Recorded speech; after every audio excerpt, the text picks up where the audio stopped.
میرے گرد بھی کوئی گھیرا جو ہے وہ تنگ ہو جائے، لیکن وزیر اعظم عمران خان نے ان کی اس بات کو زیادہ انٹرٹین نہیں کیا تھا اور ان سے یہ بھی کہا تھا کہ جب تک تحقیقات مکمل نہ ہو جاتی ہیں آپ کو پریس کانفرنس کرنے کی کیا ضرورت تھی۔ اور اس جو پرائم منسٹر آفس میں جو رپورٹ پہنچائی گئی اس رپورٹ میں یہ بھی مینشن کیا گیا کہ اتحاد ہاؤسنگ سوسائٹی میں غلام سرور خان کے جو بیٹے ہیں وہ بھی پارٹنر ہیں، اور اس وجہ سے اتحاد ہاؤسنگ سوسائٹی کے حوالے سے جو غیر قانونی طور پر زمینوں کی خریدی گئیں جس طریقے سے بہت تیزی سے، اس میں ایک کانفلکٹ آف انٹرسٹ کا معاملہ بھی ہے، اور بہت سے سوالات اٹھائے گئے کہ غلام سرور کے جو صاحبزادے ہیں جو اتحاد ہاؤسنگ سوسائٹی میں پارٹنر ہیں، وہ کس طرح سے ایک میسیجنگ ہوئی وزارت اوورسیز اور وزارت ایویشن سے کمشنر راولپنڈی کے آفس تک، اور اس کے بعد یہ پورا معاملہ چونکہ مفادات کے ٹکراؤ کا بھی تھا، اس لیے وزیر اعظم عمران خان نے پہلے مرحلے میں تو زلفی بخاری سے استعفیٰ لے لیا، اور غلام سرور خان سے بھی وزیر اعظم عمران خان نے کافی سخت سوالات کیے تھے اس اسکیم کے متعلق۔ ٹھیک ہے ابراہیم، تحقیقاتی رپورٹ کے جو مرتب کی گئی ہے کس کو ٹاسک دیا گیا تھا، مزید کس کو ٹاسک سونپا گیا ہے؟ دیکھیے، ایک تو چیئرمین نیب نے اس معاملے کا نوٹس لیا تھا اور حکومت نے بھی کہا تھا کہ نیب کو یہ معاملہ جو ہے اس کے سپورٹ کیا جائے گا، اور آج کا جو ایگزیکٹو بورڈ کا اجلاس ہو رہا ہے نیب کا، اس میں اس کی جو 2 انکوائریز ہوئی تھی ان دونوں انکوائریز کی کاپیز منگوائی گئی تھیں، اور ہمارے ذرائع نے ہمیں بتایا تھا کہ نیب ہیڈ کوارٹرز میں ان دونوں انکوائریز کی کاپیز جو ہیں وہ منگوا لی گئی ہیں، اور وزیر اعظم آفس سے بھی نیب کو گو ایڈ دیا گیا تھا، اینٹی کرپشن کو بھی گو ایڈ دیا گیا تھا کہ اس معاملے کی ایگریسولی تحقیقات کی جائیں، اور یہ جو 10 ہاؤسنگ سوسائٹیز ہیں ان کے مالکان کے خلاف تحقیقات کر کے جو فائلز بیچی گئی ہیں اور عوام کو وہ پوری رقم بھی ریکور کی جائے، اور پھر ایک سلسلہ شروع کیا جائے کہ عوام کو ان کی رقم واپس دلوانے کا۔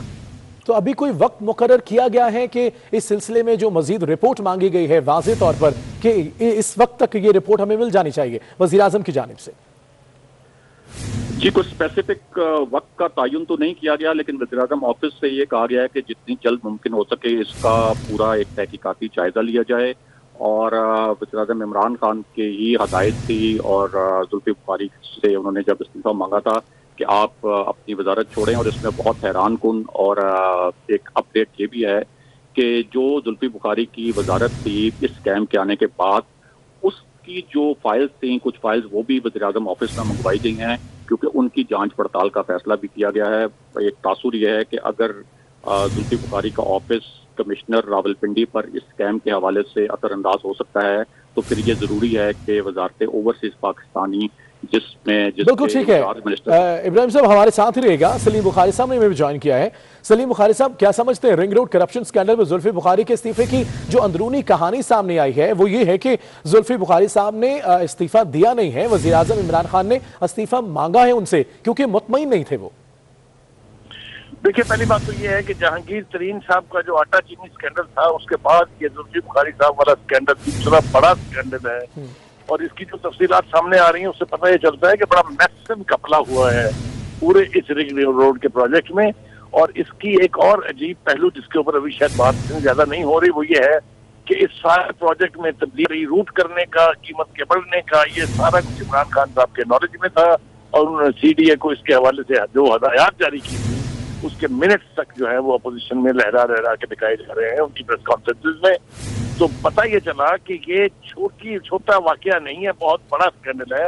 اور اب عمران خان صاحب اس کو کیسے ڈیل کریں گے؟ استعفیٰ چاہے انہوں نے مانگا ہے چاہے انہوں نے دیا ہے، اس سے کوئی فرق نہیں پڑتا۔ فرق اس بات سے پڑتا ہے کہ عمران خان کے ایک بہت ہی قریبی ساتھی جو ان کے آئیز اینڈ ایئر سمجھے جاتے تھے وہ اتنے بڑے میسو اسکیم میں انوالو ہیں، جب تک کہ یہ ثابت نہ ہو جائے کہ وہ ان کا کوئی اس سے تعلق نہیں ہے۔ جس نوعیت کی فائلیں سمن کی گئی ہیں پرائم منسٹر ہاؤس میں، اس سے تو پتہ چلتا ہے کہ کافی سارا پھیلا ہوا یہ اسکیم ہے، چھوٹا نہیں ہے۔ تو میں سمجھتا ہوں عمران خان صاحب کے لیے یہ دوسرا بڑا چیلنج ہے۔ پہلے کے نتیجے میں تو انہوں نے دیکھ لیا کہ پارٹی میں سپلٹ ہے، گروپ بن گیا ہے فارورڈ بلاک کے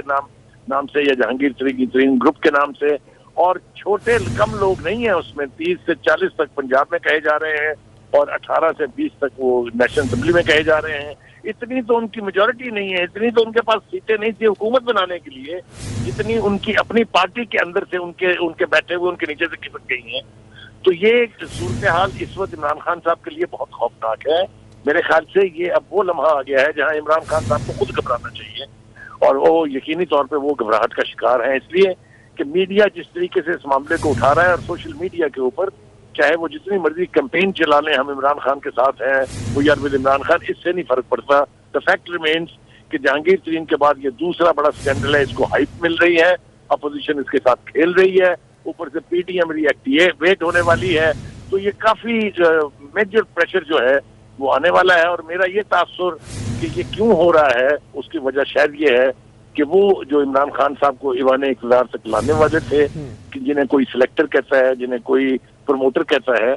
غالباً انہوں نے اس صورتحال کو دیکھ کے ایک قدم پیچھے ہٹا لیا ہے، جس کی وجہ سے عمران خان صاحب اور ان کے ساتھی جو ہیں وہ بہت ولنریبل دکھائی دیتے ہیں. اور آنے والے دنوں میں جس طرح پنجاب حکومت کے بارے میں جہانگیر ترین صاحب نے کہا کہ وہ ہماری دشمن ہے، چودھری سرور خان صاحب بھی یہی کہہ چکے ہیں، تو آنے والے دنوں میں اور بڑے بڑے اسکینڈل جو ہیں وہ سامنے آنے کی توقع کی جا سکتی ہے.